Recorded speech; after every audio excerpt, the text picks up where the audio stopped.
Om Shanti. Good morning. आज बाबा के 1 जून 2022 के मधुर बोल हैं मुरली के।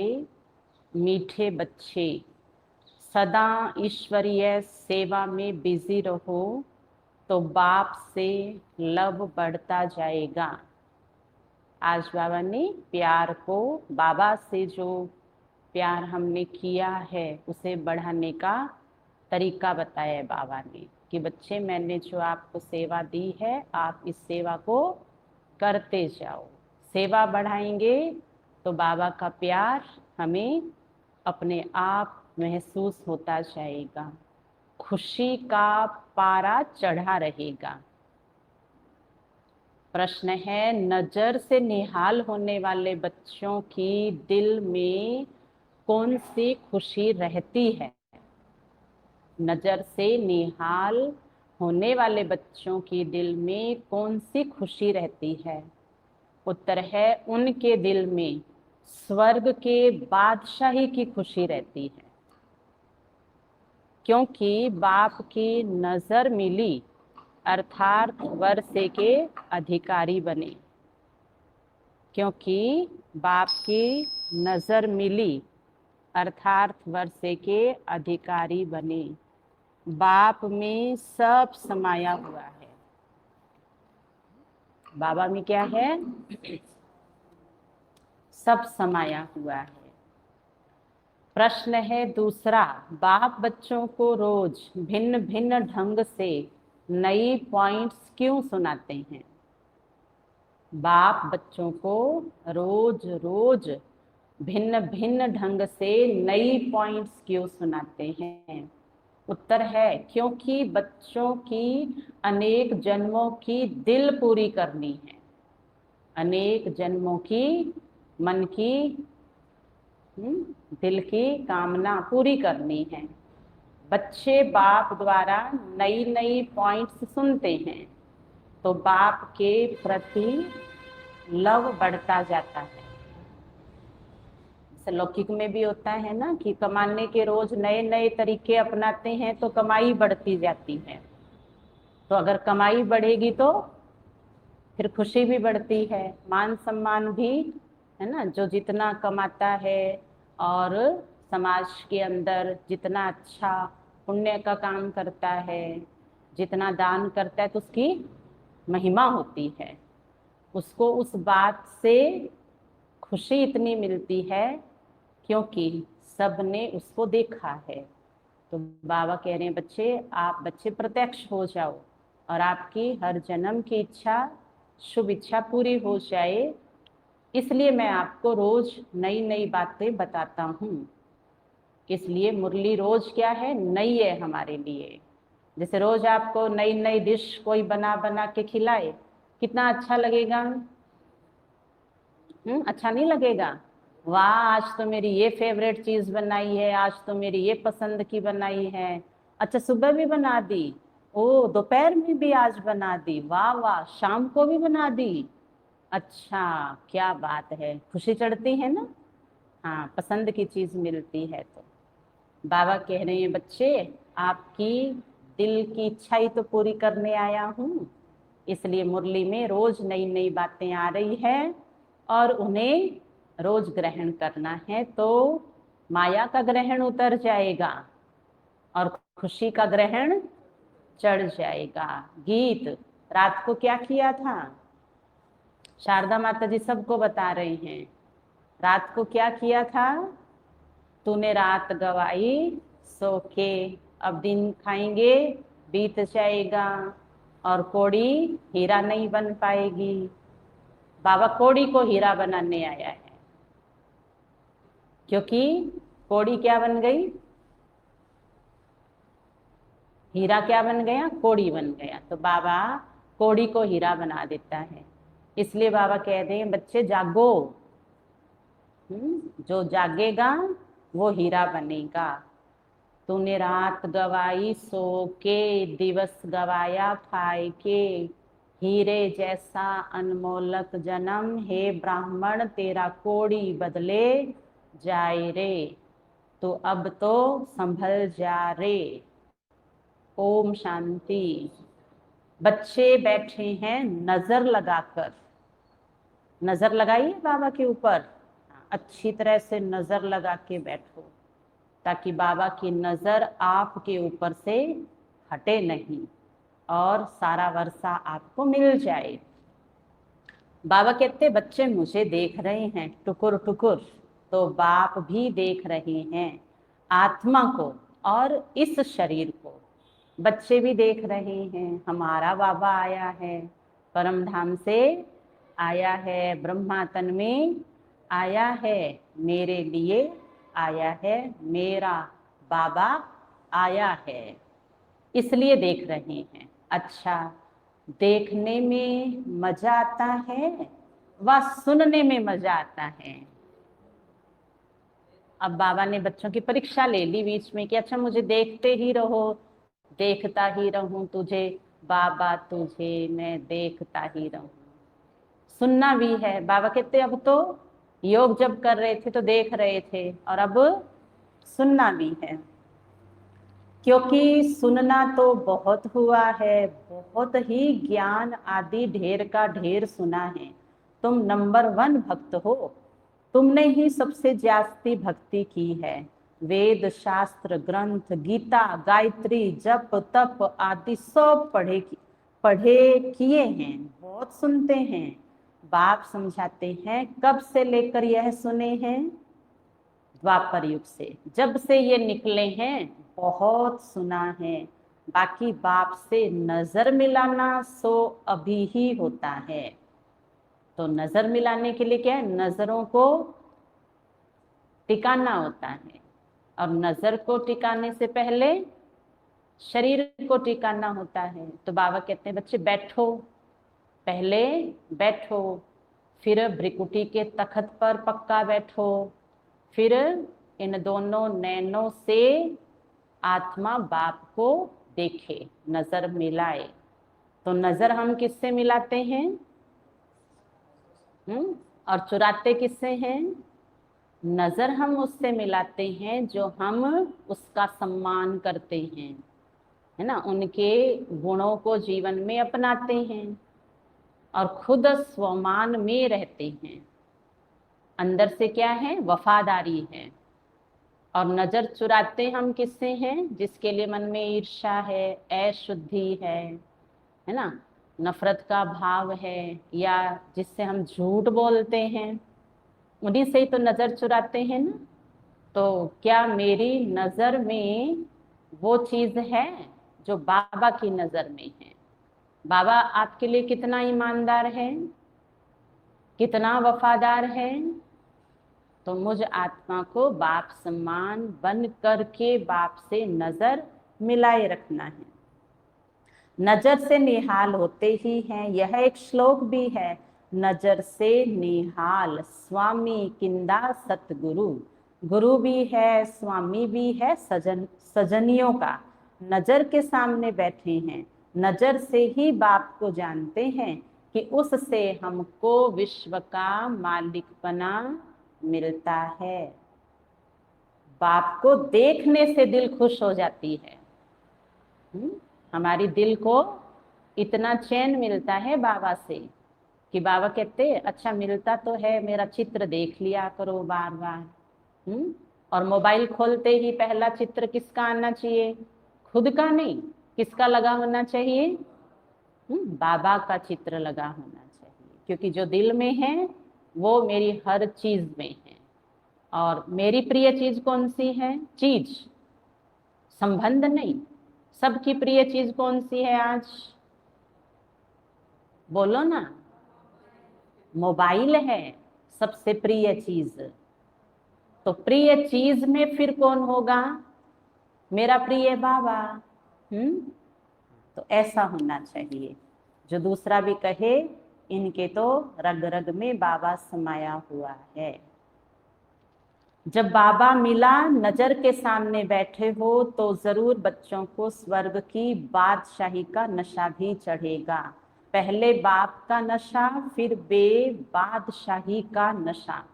अच्छा, व्हाट्सएप टेलीग्राम, ये दो तो हमें पता है, बाकी फेसबुक है, इंस्टाग्राम है, इसको तो हमने कभी देखा नहीं है, तो हम जानते नहीं हैं। तो आपका जो प्रोफाइल है व्हाट्सएप का, उसमें किसका चित्र लगा हुआ है? किसका चित्र लगा हुआ है? आपका लगा हुआ है। तो दुनिया किसको देखेगी? आपको देखेगी। और बाबा का लगा हुआ है तो बाबा का देखेंगे। अगर बाबा की शिक्षा का लगा हुआ है तो भी वो समझ में आने वाला नहीं है। और बाबा का लगा हुआ है तो बाबा से शिक्षा लेने आ जाएंगे। तो चित्र किसका लगना चाहिए? किसका? बाबा का।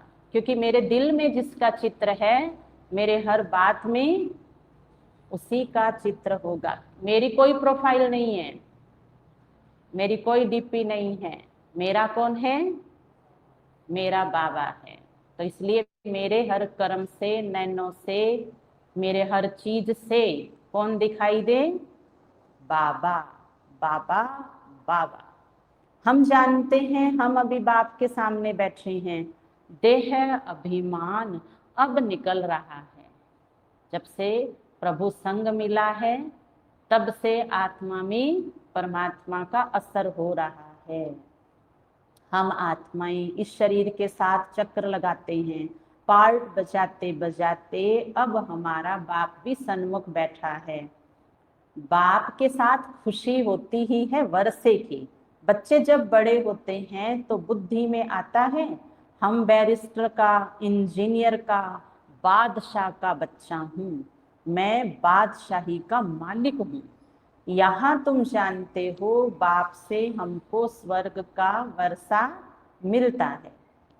बाप को देखने से बच्चों को स्थायी खुशी होनी चाहिए।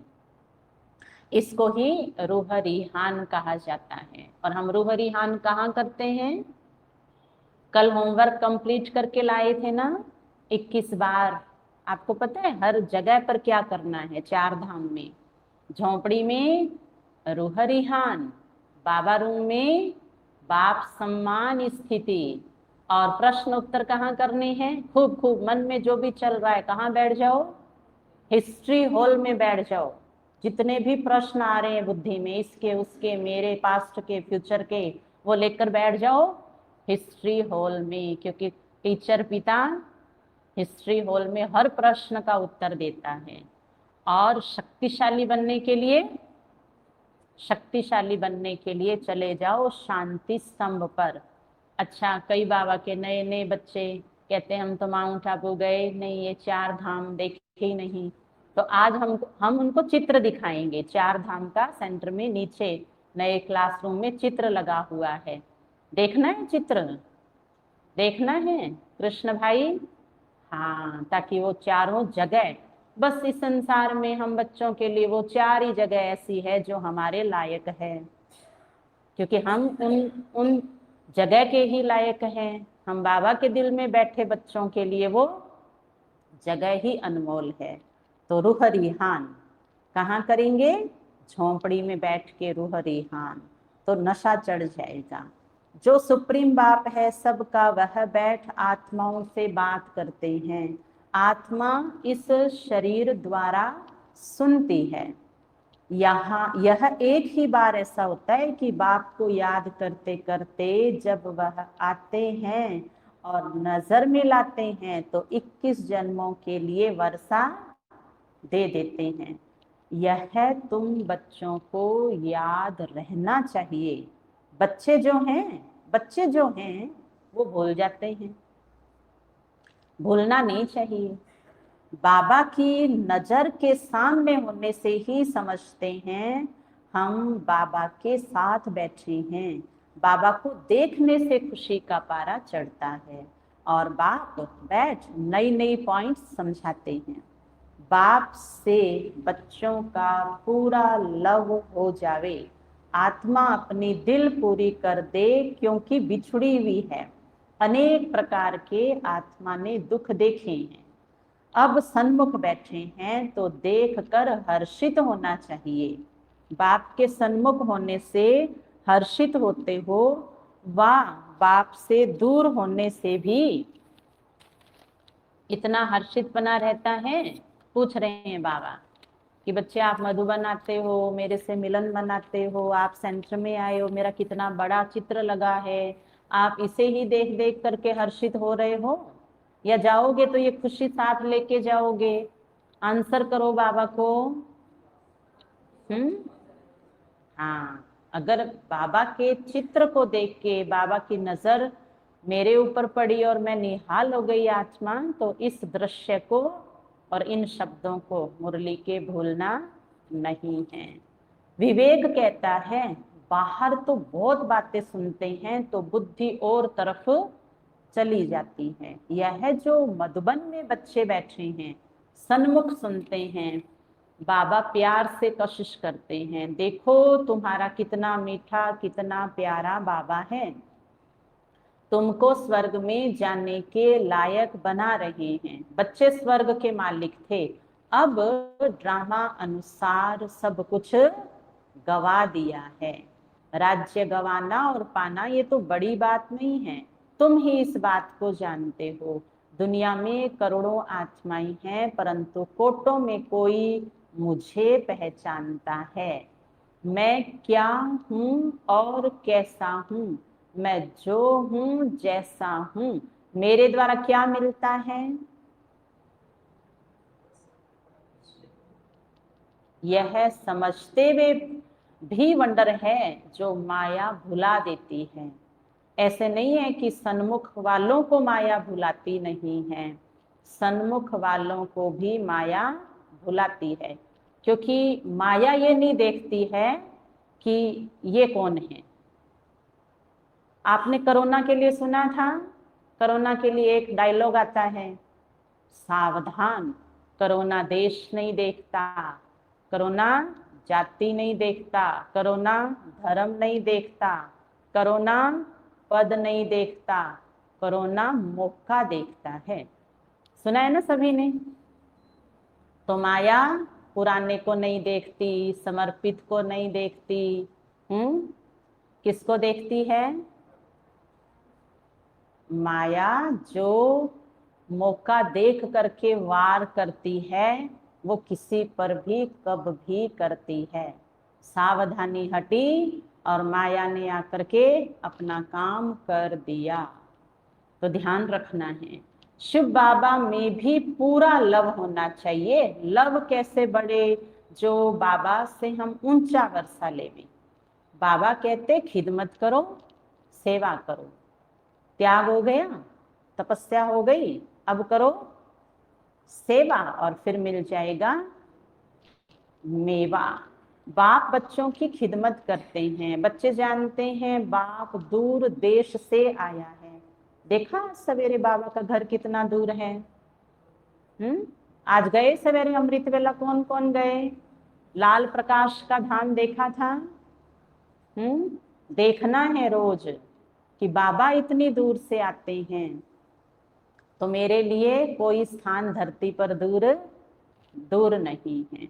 निश्चय बुद्धि बच्चों को कभी डगमग नहीं होना चाहिए, मूंझना नहीं चाहिए, परंतु माया बहुत जबरदस्त है। बाबा तो श्रृंगार रहे हैं, मनुष्य को देवता बनाते हैं। यह स्कूल है ही देवता बनने की, पवित्र दुनिया का मालिक बनने के लिए यह मेहनत है। बाबा सिर्फ कहते हैं मुझे मुझे नए नए तरीके से याद करो। मनुष्य जब मरते हैं तो उनको कहते हैं राम को याद करो। और परसों बाबा क्या सुना रहे थे? जो श्रीमत का उल्लंघन करते हैं उनको क्या होगा?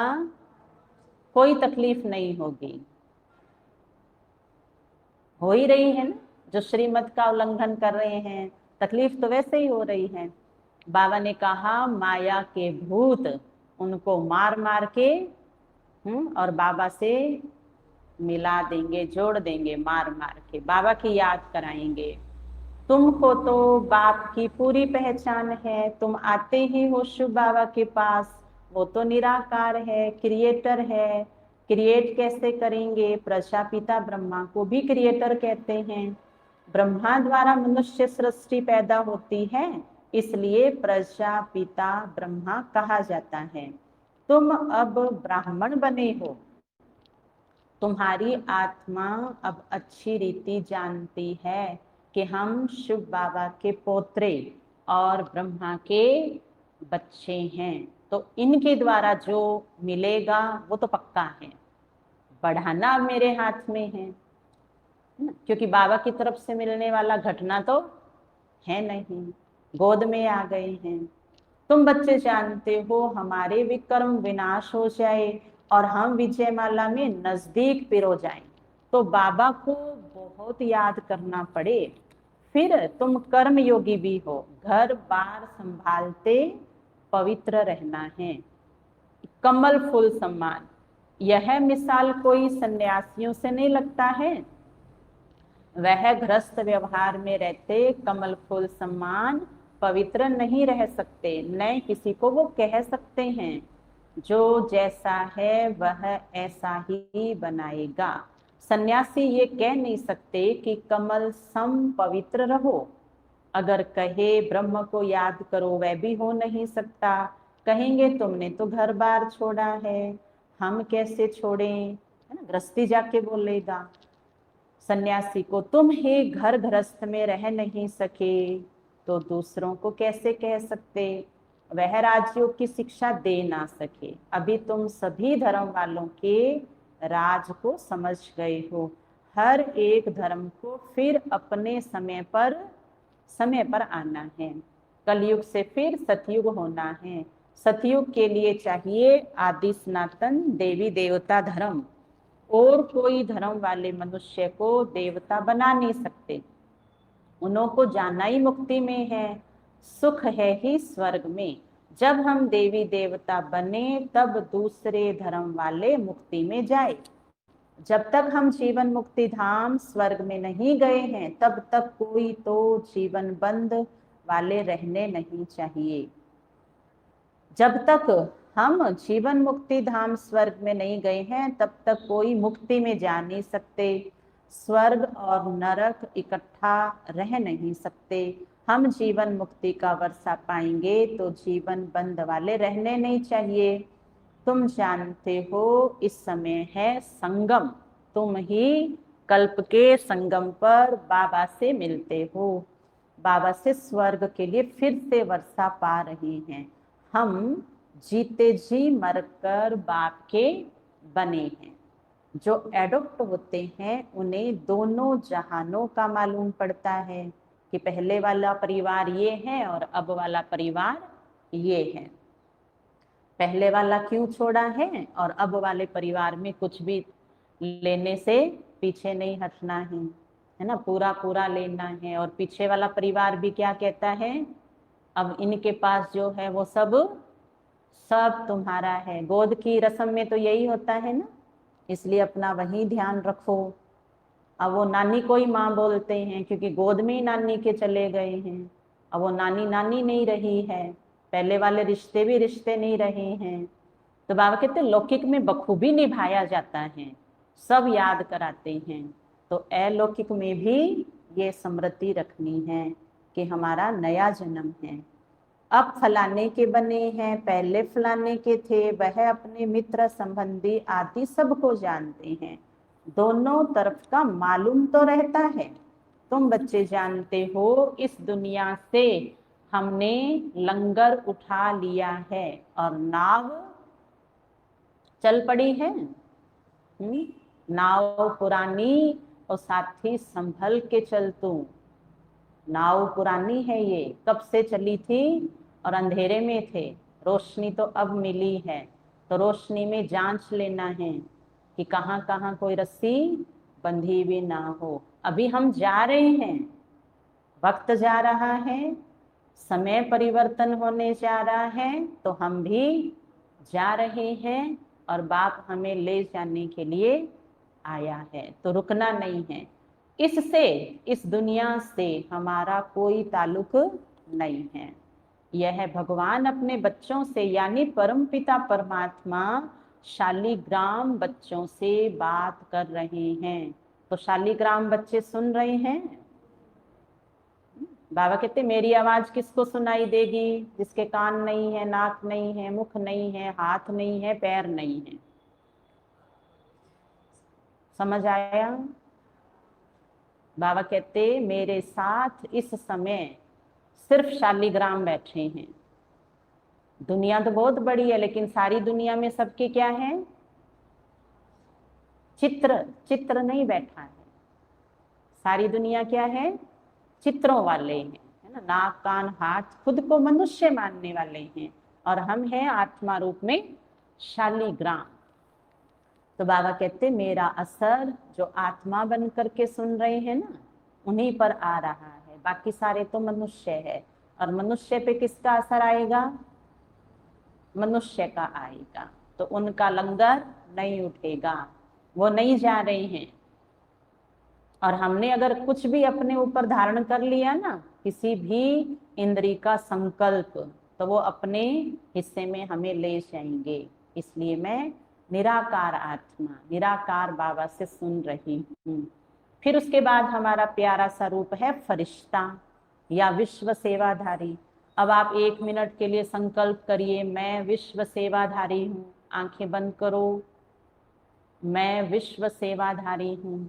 इन दोनों संकल्पों में नंबर 1 संकल्प था, मैं विश्व में सेवा कर रहा हूँ। तो विश्व का अर्थ हो गया आप हद में नहीं हैं, और सेवाधारी हूँ इसका अर्थ ये है कि आप मैं इस शरीर का जो मैं है, ये मैं नहीं हूँ। देखो कितना अलग हो गए। खोलो आंखें, कितना अच्छा लगा, है ना। मैं विश्व सेवाधारी हूँ।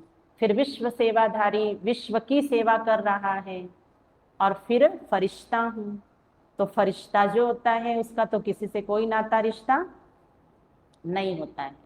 तो हमारा स्वमान हमें अभिमान से मुक्त करता है। यही है बस हमारा स्वमान। मैं महान आत्मा हूँ, सब आत्माओं में महान आत्मा हूँ। तो महान आत्मा महान महान कर्म करती रहती है। शारदा माता जी देखो, उन्होंने तुरंत कहा हाँ जी। अगर वो आत्मा स्थिति में होते तो नहीं बोलते, है ना। आत्म स्थिति में नहीं थे। ये अभी अभी बाबा ने तुरंत पेपर लिया और देखा कि शारदा माता जी तो शारदा माता जी बन के रहते हैं सारा दिन। तो फिर सेवा में आनंद नहीं आता है, बुद्धि ऊपर परम धाम में नहीं जाती है।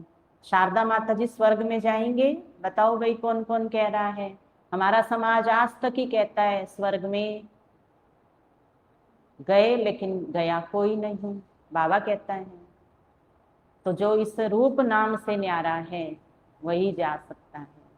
तो यहाँ तो बाबा पेपर लेता है। ध्यान देना, अब और पेपर ले सकता है बाबा। कौन बैठी है यहाँ? शालीग्राम बैठी है। शालीग्राम जो है वो केवल और केवल प्रभु से सुन रही है। अच्छा, गीता में सारा गलत लिखा है। पहले तो नाम बदल दिया। बाबा पूछते हैं तुम मुझे जानते हो ना? पूछ रहे हैं बाबा। जानते हो सोहन भाई बाबा को? हाँ, जानते हैं, इसीलिए तो दोस्ती हुई है ना बाबा से।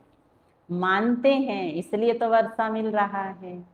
सब जानते हैं, सब मानते हैं, तो फिर सदा खुश रहना है। कृष्ण थोड़ी ऐसे कहेंगे तुम मुझे जानते हो, उनको तो सारी दुनिया जानती है। वो ज्ञान नहीं दे सकते, तो जरूर समझाना चाहिए भगवान रूप बदलता है परंतु कृष्ण नहीं बनता है। वह मनुष्य के तन में आता है, कृष्ण के तन में नहीं आते हैं। यह है ब्रह्मा, वह है ही कृष्ण की आत्मा। सिर्फ थोड़ी सी बात में भूले हैं। यह है कृष्ण के 84वें जन्म की ब्रह्मा बाबा आत्मा, जो फिर आदि में कृष्ण बनता है। कृष्ण अंतिम जन्म में कृष्ण पद पाने के लिए पुरुषार्थ कर रहे हैं। यह कितनी गुप्त बातें हैं। अब शिव बाबा से फिर राज्य भाग्य ले रहे हैं। तुम जानते हो हम कृष्ण के घराने के थे, ये गुप्त बात पता चल गई है। और ये इतनी सी बात भूल गई थी, और इसमें ही कितना पुरुषार्थ किया। हमारी बुद्धि में कृष्ण अब नहीं बैठता है। अब हमें पता है राज्य भाग्य कृष्ण शिव बाबा से लेते हैं और हम भी शिव बाबा से ले रहे हैं, कृष्णपुरी में जाएंगे। मनुष्यों को तो पता नहीं है, तो कह दिया कृष्ण भगवानुवाच है। इससे तो कुछ भी सिद्ध नहीं होता। गीता में दिखाया है पांच पांडव जाकर के बचे और बाकी सब क्या हो गए, लड़ाई में खत्म हो गए। कल्प की आयु लाखों वर्ष दे दी है, इतनी सहज बात भी मनुष्य नहीं जाते। तुम कितना इशारे से समझ सकते हो कि हम ही सूर्यवंशी घराने के थे, अब सूर्यवंशी से चंद्रवंशी में आए हैं, फिर ब्राह्मण से देवता बनते हैं। वर्णों को भी बुद्धि में रखना पड़ता है। उन्होंने वर्णों को भी आधा कर दिया है, चोटी ब्राह्मण और शिव बाबा को भूल गए हैं। बाकी देवता, क्षत्रिय, वैश्य और शूद्र दिखाए हैं। ब्राह्मण तो जरूर होने चाहिए। ब्रह्मा की औलाद कहाँ गई, यह कोई की बुद्धि में नहीं बैठता है। तुमको बाप अच्छी रीति समझाते हैं। जैसे आप देखिए, किसी भी बच्चे को पहले नहीं पता होता है कि मुझे गोद लिया जाएगा, और कभी भी माँ बाप को पता होता है कि हम फलाने को गोद में लेंगे। वो तो गोद में आने के बाद उसे पता चला कि हाँ, मैं इनका गोद का बच्चा बना हूँ। तो ऐसे ही शिव बाबा ब्रह्मा बाबा के द्वारा हमें गोद लेते हैं, ये बात तो किसी को पता है नहीं, तो फिर वो आया नहीं है ना।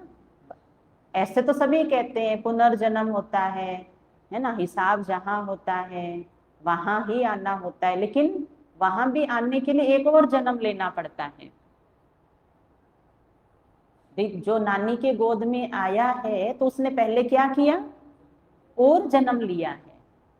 अब ये राज दुनिया को पता नहीं है कि देवता बनने के लिए ब्राह्मण बनना पड़ता है, और ब्राह्मण ब्रह्मा के द्वारा बनते हैं, मुख वंशावली। तो हम आए तो पता चला कि हम सो जिनकी भक्ति में पूजा कर रहे थे सो हम ही थे। तो ये राज बाबा ने खोल दिया, इसलिए हम बच्चों के खुशी का पारा बढ़ गया। तुमको बाबा अच्छी रीति समझाते हैं, तुमको बुद्धि में अच्छी रीति धारण करना है। जो नॉलेज बाप की बुद्धि में है वह तुम्हारे में भी रहनी चाहिए। और बाबा की बुद्धि में क्या है, सब आत्माएं मेरे बच्चे। तो हमारी बुद्धि में क्या होना चाहिए, सब आत्माएं मेरे भाई भाई। सरल हो गया ना कितना, ज्ञान बाबा ने एकदम सरल समझा दिया। मैं तुम आत्माओं को आप सम्मान बनाता हूँ। जो सृष्टि चक्र की नॉलेज मेरे में है वह तुम्हारी बुद्धि में भी है। बुद्धिवान चाहिए। बाबा को कौन से बच्चे चाहिए, बुद्धिवान चाहिए। बाबा के साथ योग भी हो और घड़ी घड़ी विचार सागर मंथन होता रहे। तुम अब सन्मुख बैठे हो, समझते हो। बाबा तो बिल्कुल सहज समझाते हैं। कहते भी हैं आत्मा परमात्मा सतगुरु दलाल के रूप में पढ़ाते हैं। दलाल अथवा सौदा कराने वाले, बाप इन द्वारा आकर अपने साथ सौदा कराते हैं। तुम जानते हो दलाल को याद नहीं करना है। कोई भी दीदी दादी को याद नहीं करना है। दलाल द्वारा हमारी सगाई होती है शिव बाबा से। हो गई सगाई पक्की या कच्ची, कच्ची है तो टूट जाएगी, और पक्की है तो संग बाबा के चले जाएंगे। तो पक्की सगाई। दलाल द्वारा हमारी सगाई होती है। तुम सगाई कराने की युक्ति रचते हो, फिर प्रजापिता का नाम भी देते हो। वर्षा शिव बाबा से मिलता है। और सगाई का अर्थ क्या होता है, अब बस तुम्हारा ये एक ही है, तुम एक के ही हो। अब चलते फिरते खाते पीते उठते बैठते एक के ही सपने देखो। एक जैसा सपना देखो, खुश रहो, आबाद रहो, मस्त रहो, दुख सुख बांटो और एक दूसरे से बांट लो। तुम दो के बीच में तीसरा कोई भी अब नहीं आना चाहिए, तो तुम सदा स्वर्ग में रहोगे। तो ये याद रखना है कि अब जब बाबा से सगाई हो गई तो सारी दुनिया पर आई। क्योंकि एक को ही तो अपना बनाना होता है, वो अब जब एक ही अपना हो गया तो लाखों में एक है बाबा, बस हजारों में एक है बाबा, बस करोड़ों में एक है बाबा। माँ बाप बच्ची के लिए सोचते हैं ना कि करोड़ों में एक लाएंगे चुन करके। मनोहर इंदिरा दादी ने, बहुत बड़ा मारवाड़ी सेठ था, सिंध में रहता था, नाम उनका याद नहीं आ रहा है। तो उनकी मम्मी ने जाकर के शिकायत लगाई उसको, क्योंकि उसका नाम था वहां। तो उसने क्या किया, फिर एंटी ओम मंडली से मिल करके और छोटी जो बच्चियां थी उनको अपने घर बुलाया, सबको। फिर वो जब घर में आए तो उसने बहुत गुस्से में बात करी। तो दादियां छोटी छोटी थी, एक बार तो डर गए। फिर कहा जाओ अपनी गाड़ी में बैठो और अपने घर जाओ। दादियां आ गई, गाड़ी में बैठ गई, मनोहर इंदिरा दादी के साथ और भी दादियां थी। फिर दादी को आया नशा, और अंदर वो जो बाबा की शक्ति का नशा होता है ना, वो चढ़ गया। और वापिस गए, बोले बाबूजी आप बैठो, हम जो कहने आए उसको आप ध्यान से सुनो। हमने नहीं कहा है कि हम शादी नहीं करेंगे, हम शादी करेंगे, लेकिन हमारी एक शर्त है, जिसने आत्मा का साक्षात्कार किया है, जिसकी आत्मा निर्विकारी है, हम उससे शादी करेंगे। बोल दिया, डरे नहीं। फिर वो भाई देखता ही रह गया। फिर दादियां वापिस बाबा के पास चली गई कि जो संपूर्ण निर्विकारी आत्मा होगी हम उसके साथ शादी करेंगे। तो आत्मा तो संपूर्ण निर्विकारी इस घोर कलयुग में है ही नहीं।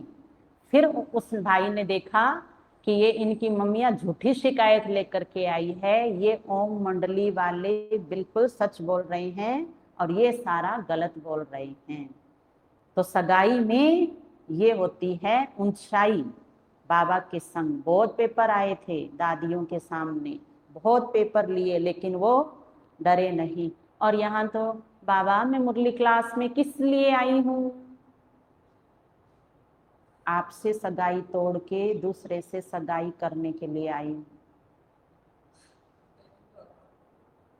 किस लिए आया हूँ? किस लिए आया हूँ?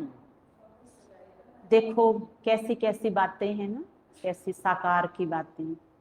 इसलिए दादियां दादियां हैं, इसलिए वो आज गाए जाते हैं, इसलिए उनको कहा वो हमारे हमारे पूर्वज हैं, हम उनके वंशज हैं। तो हमें हमारी इस ईश्वरीय परिवार की रस्म को निभाना है। और वो रस्म कौन सी है? मेरा तो शिव बाबा एक, दूसरा ना कोई। अच्छा, बाबा कहते तुम बच्चों की मेरे से सगाई हो गई है, तुम सगाई कराने की युक्ति रचते हो, फिर प्रजापिता का नाम भी देते हो। वर्षा शिव बाबा से मिलता है, स्वर्ग का रचयिता ही वह है। जीव आत्माओं की परमात्मा के साथ सगाई होती है। सगाई की थी, वर्षा पाया था, फिर से पाते हैं। तुम जानते हो हमारा कल्प कल्प कल्प के संगम युग का यही धंधा है, और कोई भी आत्माओं की परमात्मा से सगाई सगाई नहीं कराते हैं। सगाई भी उनसे कराते हैं जो विश्व का मालिक बनाते हैं। यह है ऊंचेते ऊंच रूहानी सगाई। रूहानी सगाई करना कल्प कल्प बाप से ही सीखते हैं।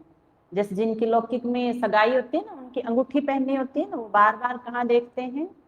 यहाँ। क्या हो गई? सगाई हो गई। दूसरा भी क्या पूछता है भाई, अंगूठी का अर्थ तो ये है कि आप किसी के हो गए हैं।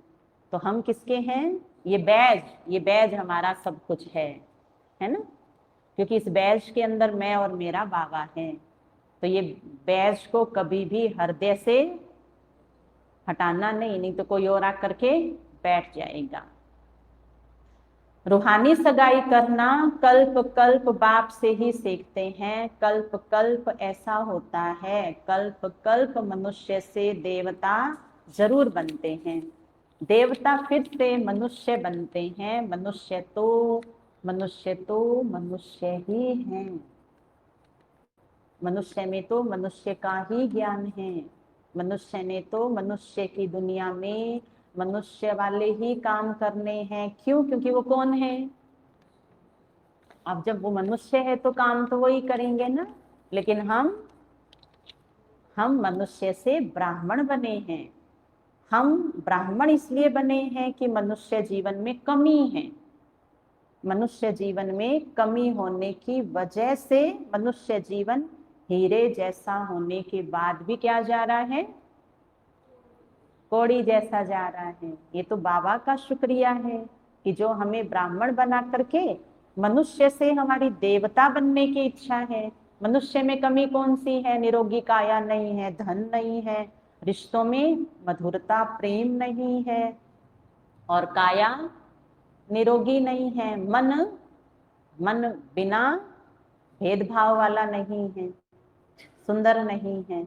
तो जो ब्राह्मण बनेगा वो जज कर सकता है कि देखो ये देवता है और ये मनुष्य है। तो जब हम ब्राह्मण पक्के हैं तो हम देवता बन जाएंगे। परंतु क्यों लिखा है मनुष्य से देवता किए कर्त न लागी वार? क्योंकि देवता धर्म स्थापन करते हैं। तुम भी जानते हो इस सगाई से हम मनुष्य से देवता बन रहे हैं। तुम भी जानते हो हम इस सगाई से मनुष्य से देवता बन रहे हैं। तो पक्की हो गई अब। पहले तो बाबा बच्चों के है ना मन को देख रहा था, अब कह रहे हैं बच्चे पक्की सगाई है। अब उसके कोई सबूत होते होंगे ना लौकिक में, हमें ज्यादा पता नहीं है, बाकी सबूत तो होते ही होंगे ना। परंतु अब सबकी उतरती कला है और हमारी चढ़ती कला है। चढ़ती कला एक सेकंड में हो जाती है, एक सेकंड लगता है चढ़ती कला में, ज्यादा समय नहीं लगता है। अच्छा, मीठे मीठे सिखिलदे बच्चों प्रति माता पिता बाप दादा का याद प्यार और गुड मॉर्निंग। रूहानी बाप की रूहानी बच्चों को नमस्ते। हम रूहानी बच्चों की रूहानी बाप दादा को याद प्यार गुड मॉर्निंग नमस्ते नमस्ते नमस्ते। मेरे बाबा मीठे बाबा प्यारे बाबा, आपका शुक्रिया, बहुत बहुत शुक्रिया। धारणा का सार, कभी भी किसी बात में मूंझ कर निश्चय में ऊपर नीचे नहीं होना है। बात परीक्षा लेने आती है तो उसमें मूंझने के बजाय बात का हल निकालना है। घर बार संभालते कर्म योगी होकर रहना है। विजय माला में नजदीक आने के लिए पवित्र जरूर बनना है। बुद्धिवान बनने के लिए ज्ञान का विचार सागर मंथन करना है। सदा खिदमत में तत्पर रहना है। आप सम्मान बनाने की सेवा करनी है। वरदान, बाबा शब्द की स्मृति से हद के मेरेपन को अर्पण करने वाले बेहद के वैरागी भव।